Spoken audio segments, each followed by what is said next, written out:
ஆஸ்திரேலிய மண்ணில் நடைபெறும் test cricket தொடரில் இந்திய அணிக்காக நிதிஷ் ரெட்டி அறிமுகமாகி விளையாடுகிறார்.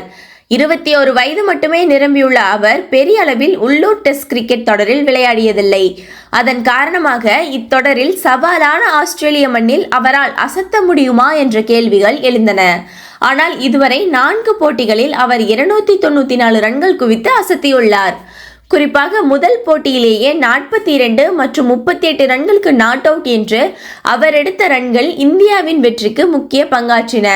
அதைவிட 4வது போட்டியில் சரிவில் சிக்கிய இந்தியாவை வாஷிங்டன் சுந்தருடன் பார்ட்னர்ஷிப் அமைத்து அவர் எடுத்த 127 ரன்கள் இந்தியாவை தோல்வியிலிருந்து காப்பாற்றின. அந்த போட்டியில் 114 ரன்கள் குவித்த அவர் மெல்பர்ன் மைதானத்தில் 8வது இடத்தில் களமிறங்கி சதத்தை அடித்த முதல் வீரராக உலக சாதனை படைத்தார். அப்போது தன்னுடைய பேட்டை களத்தில் ஊன்றி அதில் ஹெல்மெட்டை வைத்து வானத்தை நோக்கி நிதிஷ் ரெட்டி கொண்டாடியது ரசிகர்களை நெகிழ்ச்சியடைய வைத்தது. இந்நிலையில் இந்திய தேசிய கொடிக்கு வணக்கத்தை செலுத்தும் வகையிலேயே அவ்வாறு கொண்டாடியதாக நிதிஷ் கூறியுள்ளார். மேலும் தன்னுடைய திறமையை சந்தேகித்தவர்களுக்கு பதிலடி கொடுத்துள்ளதாகவும் அவர் தெரிவித்துள்ளார். இது பற்றி அவர் பேசுகையில், சதத்தை அடித்த பின் என்னுடைய பேட்டை களத்தில் நட்டேன், அதில் ஹெல்மெட்டை வைத்தேன், அந்த வகையில் இந்திய கொடிக்கு வணக்கம் செலுத்தினேன்.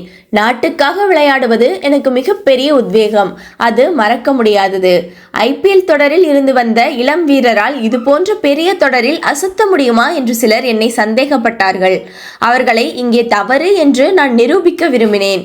இந்திய அணிக்காக 100% பங்களிப்பை கொடுக்கவே இங்கே இருக்கிறேன் என்பதை மக்கள் அறிந்து கொள்ள நான் விரும்புகிறேன். வெளியில் இருந்து பார்ப்பவர்களுக்கு எனக்கு ஓரிரு மாதங்களில் வாய்ப்பு கிடைத்ததாக தெரியும். ஆனால் எனக்கு இந்த வாய்ப்பு கிடைக்க 2-3 வருடங்கள் தேவைப்பட்டது. அந்த காலங்களில் நான் என்னுடைய பேட்டிங்கில் கடினமாக வேலை செய்தேன். இப்போதும் என்னுடைய பந்து வீச்சில் எனக்கு மகிழ்ச்சி இல்லை. அதில் பயிற்சிகளை எடுத்து இந்திய அணிக்காக ஆல்ரவுண்டராக வர விரும்புகிறேன். ஆல்ரவுண்டராக செயல்படுவதற்கு ஃபிட்னஸ் மிகவும் முக்கியம். அதற்கு என்னை நானே தள்ளிக்கொண்டிருக்கிறேன் என்று கூறியுள்ளார்.